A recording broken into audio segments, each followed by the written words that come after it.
Olá, somos alunos do curso de Engenharia Agronômica da Universidade Federal de São Carlos, campus Lagoa do Sino. E o nosso estudo apresentado é acerca da caracterização do solo em diferentes locais na Fazenda Lagoa do Sino. O grupo é composto por Arthur Burato, por mim Guilherme Azanha Carneiro, Pedro Henrique Ferreira da Silva e Pedro Henrique Garcia. Eu, Guilherme, apresento um pouco sobre a formação e evolução do solo. A formação e evolução do solo ela é explicada na pedologia através de fatores de formação, que são fatores como clima, relevo, organismos, material de origem e tempo, que atuando de maneira isolada ou em conjunta, ou seja, mais de um fator ao mesmo tempo ou ao longo do tempo, esses fatores provocam contínuas e profundas mudanças nas propriedades do solo, desenvolvendo desde estados simples a complexos, com uma variedade muito grande de características e propriedades. Dadas essas variedades resultantes de fatores associados ou não, é importante que nos aprofundemos os conhecimentos na identificação acerca do material de origem e a que processos o mesmo foi submetido, bem como o grau de evolução pedogenética desse solo e o que levou à formação até o estágio atual. Portanto, nosso estudo ele apresenta 3 diferentes locais da Fazenda Lagoa do Sino, cujas características é a de mesmo material de origem, porém conta com peculiaridades por conta dos diferentes fatores envolvidos e a que foram submetidos, dando origem aos solos, além dos processos pedogenéticos que sofreu, a diferentes tipos de solo para cada ponto coletado. Eu sou o Arthur e eu vou estar falando sobre o primeiro tipo de solo. Primeiramente, no ponto 1, observa-se parte brunada no nível superior, por conta de matéria orgânica no horizonte A, com presença de raízes de gramíneas e raízes mais grossas na superfície, onde foi submetido aos fatores de formação físico, químico e biológico, representado por pouca matéria orgânica e maior umidade presente. Solo muito bem estruturado, ou seja, agregados finos. E ainda nesse local podemos dizer que houve processo pedogenético de translocação por conta do relevo, que favorece o carreamento vertical da água, diferente dos demais pontos onde há estagnação de água, favorecendo nesse ponto 1 a lixiviação. É possível destacar também que a primeira transformação de minerais que ocorre é o feldspato, que foi alterado em caulinita através da hidrólise parcial. E após isso houve a hidrólise total, que é a remoção total do silício e de bases formando-se o óxido de ferro, conhecido como hematita, que está presente em porcentagens baixas de 3 a 4% na fração argila, gerando uma coloração mais avermelhada, com um solo de drenagem perfeita e matriz bem uniforme. O solo possui aspecto argiloso, com uma tendência de adensar. O adensamento ocorre pela agregação de partículas, já a compactação ocorre a partir da atividade humana, por exemplo, tráfego de veículos ou gradagem. Possuindo grande adesão, que é a capacidade de partículas se unirem umas às outras em estado úmido, e menor coesão, que é a atração de uma partícula com a outra de mesmo estado, podendo ocasionar rachaduras no solo.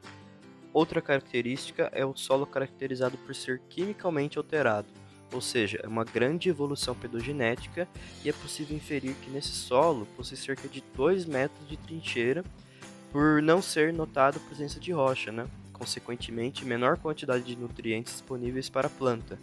E podemos destacar que nesse solo, ao ocorrer a eluviação de argila, que é a descida da argila da parte de cima para baixo, há concentração de areia acima e de argila abaixo. Assim torna mais denso a parte inferior por conta da eluviação. Olá, eu sou o Pedro Henrique Ferreira da Silva e irei falar sobre o ponto 2. Ele está um pouco abaixo da paisagem e próximo ao corpo hídrico. É visível uma mudança na coloração e umidade. Esse último fator confere uma plasticidade ao solo. E quanto à coloração, é por conta do teor de matéria orgânica, onde a cor brunada ocorre por conta da matéria orgânica no local ser mais abundante, por conta do tipo de vegetação e também pelo acúmulo de matéria trazida até esse sopé coluvial. Descendo no perfil, ou seja, tradando e depositando as camadas lado a lado, percebe uma variação na cor, indo para um solo mais vermelho em decorrência do regime hídrico do local, até o ponto mais fundo com pontuações amareladas, de goetita, por conta da drenagem imperfeita no local e diferentemente do ponto 1, onde os 2 metros da trincheira com coloração uniforme. Vale ressaltar que a hematita presente se forma a partir de pouca matéria orgânica e pouca umidade. Já a goetita forma a partir do maior teor de matéria orgânica e maior teor de umidade. Pode-se verificar nesse ponto, dentre os processos pedogenéticos, que ocorre o processo pedogenético de adição de matéria orgânica e translocação, também transformação por conta da formação de hematita e goetita. Olá, sou o Pedro Garcia e estarei apresentando as características do ponto 3. O referido ponto 3 é um solo com coloração acinzentada, pela ausência de ferro, presença de gibbsita, que é um óxido de alumínio, e caulinita. Outro fator de coloração é o regime hídrico do local. Quanto mais próxima a água da superfície do solo, mais cinza ele tende a ser, e isso é uma característica observável no ponto 3. Possui um acúmulo maior de matéria orgânica e umidade em comparação com o ponto 1, além de relevo e posição do lençol freático diferente. É uma área sem aptidão agrícola, mas não menos importante. Se trata de um local para recarga do lençol, e é nesse local que também ocorre o afloramento do lençol, em períodos de chuva. Então, em períodos chuvosos, ocorre a ascensão do lençol freático, ficando parcialmente alagado em determinadas épocas do ano, o que causa uma drenagem imperfeita da área.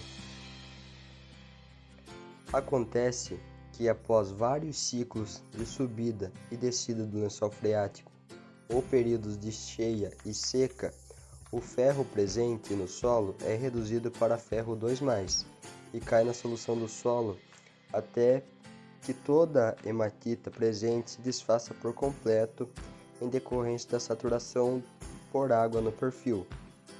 Com a descida do lençol freático, o ferro presente na solução acompanha o nível do lençol freático até encontrar algum ponto com disponibilidade de oxigênio e volta para ferro 3+. Porém, ele não está distribuído uniformemente e por isso que em determinadas amostras de solo observa-se pontuações de tom avermelhada a amarelada, que são as denominadas plintitas. São locais onde o ferro encontrou oxigênio e formou a hematita. Ao longo de vários ciclos de umedecimento e secagem, é possível haver um acúmulo de pontuações, que passa a ser chamada de petroplintita, que é o acúmulo de plintitas, formando uma concreção, assim dita, de ferro. Explicado através do processo de redução, translocação e reoxidação do ferro em plintita e posteriormente que forma a petroplintita, que é um endurecimento irreversível da plintita. As considerações finais por Guilherme. Por conseguinte, temos a salientar que, embora todos os pontos citados tenham como semelhança o mesmo material de origem, é possível aferir que eles foram submetidos a diferentes fatores de formação, concomitantes ou não, bem como a diferentes processos pedogenéticos, tais como translocação, adição, transformação e perda ou redução, concomitantes ou não. Assim, os solos analisados ele contam com uma grande evolução pedogenética, isso para todos, mas com características distintas, que se faz necessário nós conhecermos detalhadamente para definir o melhor uso ou aplicação. Tal como ocorre no ponto 3, que devido suas características, o local deve ser preservado como ponto de recarga hídrica, ou seja, ele não tem nenhuma aptidão agrícola.